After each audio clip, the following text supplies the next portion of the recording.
Bonjour à tous. Quel embarras autour des mails Antonio Fauci qui ont été publiés, l'immunologue américain, conseiller des gouvernements, notamment sur le Covid-19 bien évidemment, 3234 pages. Ici, on va en parler, ce ne sera pas exhaustif. Vous aurez peut-être vu passer d'autres mails, je ne vais pas tout traiter, je vais voir ceux qui pour le moment, on en découvrira sûrement d'autres plus tard, mais ceux qui pour le moment me semblent les plus impressionnants. Ce qui est impressionnant aussi, et ça va être un objet aussi de l'analyse de cette vidéo, parce qu'il faut aller plus loin que cela, c'est le mur du silence de la presse française. Alors seulement là, depuis quelques heures, sous pression des réseaux sociaux, il commence à y avoir des articles, mais vous verrez, la tonalité est toujours la même. Tenter de minimiser, de dénigrer, de discréditer, de dire circuler, il n'y a rien à voir, y compris quand il y a à voir. Alors que la presse américaine, dans sa majorité, est beaucoup plus soucieuse de la vérité et des problématiques qui émergent dans ces mails. En tout cas, la vérité est en train d'émerger par tous les bouts. Et ces mails de aussi y contribuent. Et nous devions évidemment de faire une vidéo, au moins une, sur ce sujet.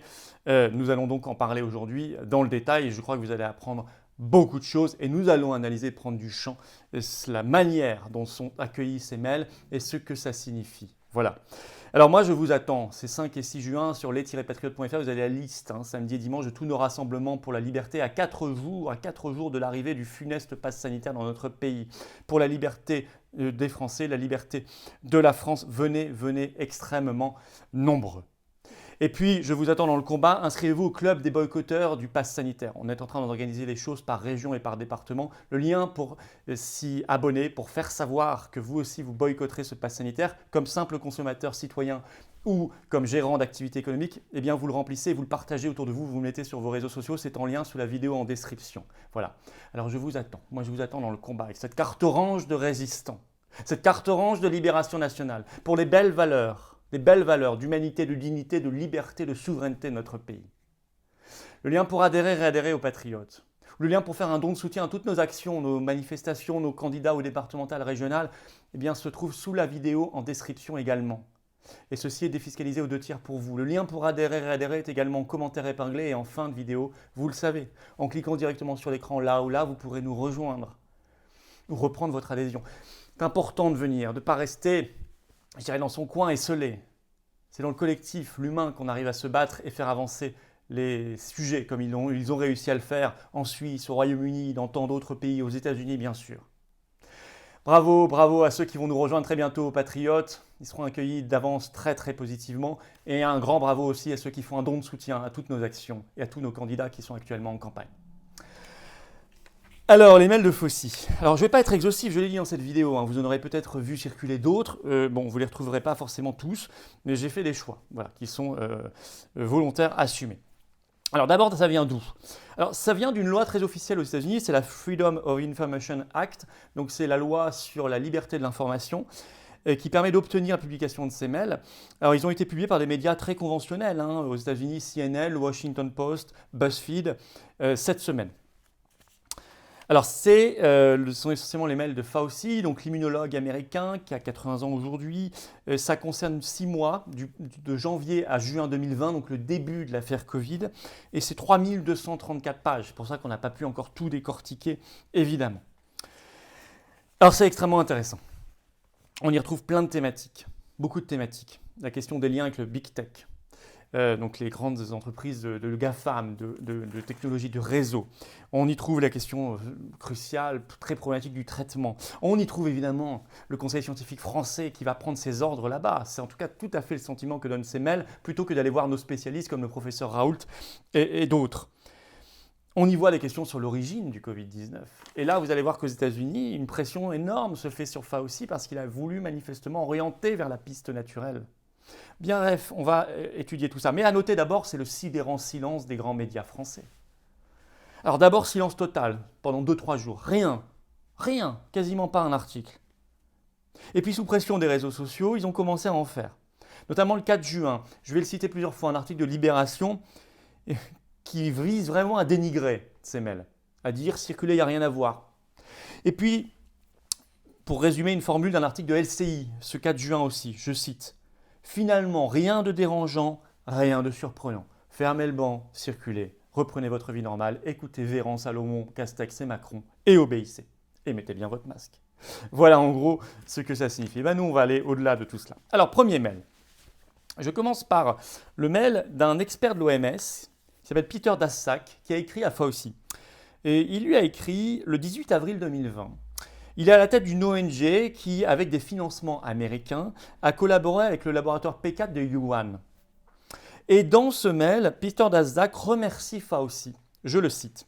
« Je voulais vous remercier personnellement pour avoir publiquement soutenu l'idée d'une origine naturelle du virus et non l'idée d'un virus échappé du laboratoire de Wuhan, que son ONG contribue à financer au passage. » Alors, ça c'est très gênant, parce qu'on voit que Fauci, peut-être qu'il avait des informations, mais qu'il a poussé vers l'origine naturelle, vous savez le fameux pangolin à l'époque, alors qu'aujourd'hui la thèse la plus couramment admise, même si encore rien n'est démontré à 100%, c'est plutôt la thèse de l'échappement du laboratoire. Alors, Libération, dans son article du 4 juin dont je vous parlais, a tout de suite dit ce Peter Daszak, il est controversé. Ça, c'est le mot magique. Comme Raoult, il est controversé. Dès qu'on dit que quelqu'un est controversé, c'est pour discréditer sa parole. Pourtant, ce 4 juin, même le très conventionnel Wall Street Journal publie cet éditorial. Je cite.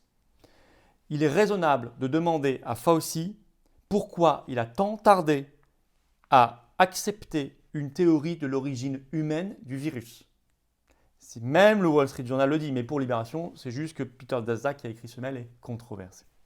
Deuxième mail très intéressant, il date du 5 février 2020. C'est un mail de Fauci, ça concerne les masques. Je le cite. Je veux juste vous le citer. Moi, je ne fais que citer. Le masque typique que vous achetez en pharmacie n'est pas vraiment efficace pour empêcher le virus d'entrer, qui est suffisamment petit pour traverser ce matériel. Voilà, je vous laisse à la réflexion. C'est ensuite le même Fauci, quelques mois plus tard à peine, qui dira que même vacciné, après la fin des confinements, etc., il faudrait conserver le masque. Troisième mail, assez hallucinant celui-ci. Vous allez voir.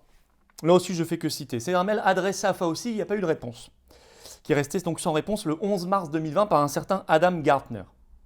Le titre du mail, méthode de production d'armes biologiques à base de coronavirus, et qui commence par ces mots « Voici comment le virus a été créé, s'ensuit une longue recette, description ». Bon, je ne rentre pas dans le détail, l'appréciation de la chose, je remarque simplement que Libération, dans ce fameux article du 4 juin, toujours le même, dit que c'est un mail, je cite, farfelu. Alors farfelu, c'est un peu comme controversé, c'est un mot-clé pour discréditer. Et que de toute façon, il n'y a pas de souci puisqu'il n'y a pas eu de réponse de Fauci. Ce qui est vrai, il n'y a pas eu de réponse de Fauci. Oui, mais le problème, c'est que Fauci, il connaît cette loi. Cette Freedom of Information Act, il connaît cette loi. Donc il savait qu'un an et quelques après, possiblement, les mails pouvaient sortir. Même s'il n'est pas responsable de tout ce qui rentre dans sa boîte mail ou des échanges, ou qu'il a pu être un peu négligent, ce qui nous permet d'avoir des mails intéressants, mais ceci dit. Donc ce n'est pas une preuve absolue. Mais surtout, on nous dit, ce Gartner, là, il est farfelu, d'accord, mais enfin bon. Alors, il y a des faux mails qui ont circulé en disant qu'il était PDG de Baxter International, qui est une entreprise pharmaceutique américaine qui existe. Non, il n'est pas PDG, mais il est. Et même Libération l'admet. Il est directeur principal spécialisé de l'accès au marché et à l'économie de la santé de cette firme Baxter International, c'est une entreprise pharmaceutique américaine. C'est quand même pas rien. Je vous laisse simplement la réflexion. Quatrième, très intéressant, là c'est un échange tout à fait officiel avec questions-réponses entre Zuckerberg, le PDG de Facebook, et Fauci. Alors ce sont des mails qui arrivent très tôt, les 27 et 28 février 2020. On est bien avant le premier confinement en France. C'est Zuckerberg qui, le 27 février, a écrit à Fauci pour lui demander si sa fondation, la fondation Facebook, pouvait aider d'une quelconque façon, je cite, pour accélérer l'arrivée d'une vaccination humaine. Et Fauci lui répond, merci beaucoup, on va voir justement, etc. Il donne un peu le calendrier des prochains mois. Moi, ce qui me frappe là-dedans, bon déjà, c'est qu'est-ce que Facebook vient faire là-dedans dans le vaccin, c'est un peu comme Gates. Ces gens-là, quel rapport finalement avec la médecine quand on y réfléchit bien? Ça n'a rien à voir, ce n'est pas du tout les mêmes métiers, ils n'ont pas la compétence là-dedans. Pourtant, ils y sont à fond. Et très tôt. Ce qui me frappe le plus, c'est que c'est très très tôt. Le 27-28 février, il y a à peine quelques dizaines de cas à l'époque dans les pays occidentaux. On doit, je ne sais pas, naturellement, on réfléchit plutôt à de la prévention et à des traitements. Bref, pourquoi on réfléchit immédiatement à des vaccins, en plus avec vaccination de masse, puisque c'est ce qui est tout de suite abordé par Zuckerberg. Ils se sont enfermés là-dedans. Ils ont enfermé la stratégie là-dedans. C'est ça le plus intéressant dans ces échanges. Cinquième, notre fameux Delfrécy. Alors ça, c'est très intéressant. C'est un échange de mails entre Delfrécy, donc le président du conseil scientifique en France, qui a conseillé le gouvernement et Macron, ça continue d'ailleurs, et Fauci. Et alors là, en fait, je vais vous lire un petit peu ces mails, d'abord Delfrécy puis Fauci. Ce qui est frappant, c'est qu'on a le sentiment que vraiment que Delfrécy, le français, va chercher ses ordres chez Fauci, l'américain covidiste, plutôt que chez des spécialistes notamment français, des médecins qui soignent, ou le professeur Raoult, qui est très très réputé. Et dans ce mail, Delfrécy dit concernant l'hydroxychloroquine, je cite, il y a un léger signal positif. Je ne crois pas l'avoir entendu une seule fois le dire publiquement, ça. Mais il ajoute, mais il doit être confirmé par une étude randomisée bien faite. Ok ? Mais alors pourquoi ne l'avoir pas faite, cette étude randomisée ? Raoult s'en est étonné d'ailleurs ce 4 juin sur Sud Radio, interviewé chez Berkoff. Il a dit pourquoi on ne m'a pas confié, par exemple, à moi, qui suis le spécialiste en France de cette affaire, de l'hydroxychloroquine, cette étude à faire, puisqu'ils en étaient conscients, ils l'écrivent eux-mêmes, pour confirmer ce léger signal positif dont ils parlent eux-mêmes. Et Delfrécy ajoute, je cite cette phrase incroyable, « J'ai une énorme pression politique pour libérer l'hydroxychloroquine et la donner à tout le monde, mais je résiste pour le moment. » Là aussi, ce qui est incroyable, c'est quelle pression ? Pourquoi il résiste s'il voit lui-même un léger signal positif? Pourquoi ne pas avoir fait cette étude pour confirmer, alors qu'il en parle lui-même? Et surtout, c'est lui qui décide. Il n'y a pas un ministère de la Santé en France. C'est Delfrécy qui décide si on libère l'hydroxychloroquine pour tout le monde ou pas. Ça m'a frappé. Alors, Fauci, donc vous voyez, comme vous le savez, je cite le mail de Delfrécy à Fauci, donc 25 mars 2020. Comme vous le savez peut-être, nous faisons actuellement face à un buzz de presse depuis l'annonce faite par le docteur Raoult de l'efficacité de l'hydroxychloroquine. Ces données ne sont pas particulièrement convaincantes. Nous pouvons distinguer un léger signal positif, mais il doit être confirmé par une étude randomisée bien faite. Etc. Réponse de Fauci, le 25 mars toujours à Delfrécy. Alors il dit qu'il faut mettre Yazdan Pana d'ailleurs, un autre membre du conseil scientifique qui a piloté l'essai Discovery, avec le remdesivir de Gilead, etc. Au passage, il dit lui-même, Fauci, qu'il faut mettre Yazdan en copie des mails. Donc tout ce petit monde se connaît très très bien. Et il dit qu'il y a, je cite Fauci, il y a une forte pression aux États-Unis favorisée par le président, donc Trump à l'époque, pour rendre certains de ces médicaments plus largement disponibles en dehors d'un essai clinique randomisé en utilisant des mécanismes tels que l'usage compassionnel.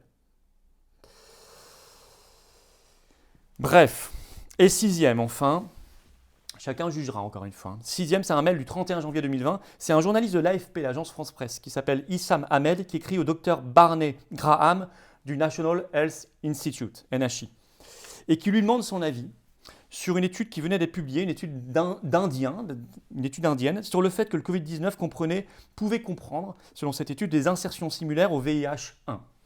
Étude qui sera ensuite sous pression rétractée. Et on se dit, on n'a pas eu vent de cette affaire-là à l'époque dans les dépêches AFP, dans la presse française. Pourtant, on le voit bien maintenant avec ces mails, il y a eu une demande de l'AFP. On ne sait même pas quelle est la réponse. Alors, pour conclure, moi je voulais vous en parler parce que la grande presse ne vous en parle pas, ou très mal, ou très peu. En tout cas en France, aux États-Unis, où vous allez sur Fox News, ils en parlent beaucoup, ils relatent beaucoup en temps réel. Question du traitement, question de l'hydroxychloroquine, question de l'origine du virus. Question des liens avec les GAFAM, la Big Tech. Question de l'indépendance du conseil scientifique français. De la sous-utilisation des ressources françaises comme le Raoult et d'autres sachants. Tout est explosif en réalité là-dedans. Rien n'est, comme le disait LCI le 4 juin, ni dérangeant ni surprenant. Si, c'est dérangeant et c'est surprenant. Surprenant peut-être pas, mais c'est dérangeant et explosif. On y répond par le silence et le dénigrement. Ce ne sera pas suffisant. Il faut faire circuler tout ça. Cette vidéo et tous les matériels que vous trouverez. Vérifiez bien, ne faites pas circuler des faux mails. Vérifiez bien ce que vous faites circuler. Mais cette vidéo ne reprend que des vrais mails. Et les cites précisément. Voilà. Alors abonnez-vous là, inscrivez-vous au club des boycotteurs du pass sanitaire, il arrive le 9 juin. C'est sous la vidéo en lien en description et partagez à vos amis, envoyez à vos contacts, mettez sur vos réseaux sociaux le lien. Puis venez. Vous voyez, ça c'est la carte, la carte orange de résistant et c'est la carte orange de vérité aussi. La vérité malheureusement qu'on vous donne trop peu ailleurs, voire pas du tout. Bien, venez avec nous pour le lien pour réadhérer aux Patriotes, se battre pour ces très très belles valeurs. Le lien pour faire un don de soutien à toutes nos actions, nos candidats actuellement, par un centime de l'état de ressources. Ces liens se trouvent sous la vidéo en description, c'est défiscalisé largement pour vous. Les liens pour adhérer et réadhérer sont également en commentaire épinglé. Et ici, en cliquant directement sur l'écran, vous pourrez nous rejoindre et vous serez tout de suite dans la grande famille des résistants et des patriotes. Bienvenue d'avance aux patriotes, bravo à ceux qui font un don de soutien à toutes nos actions. Vive la France!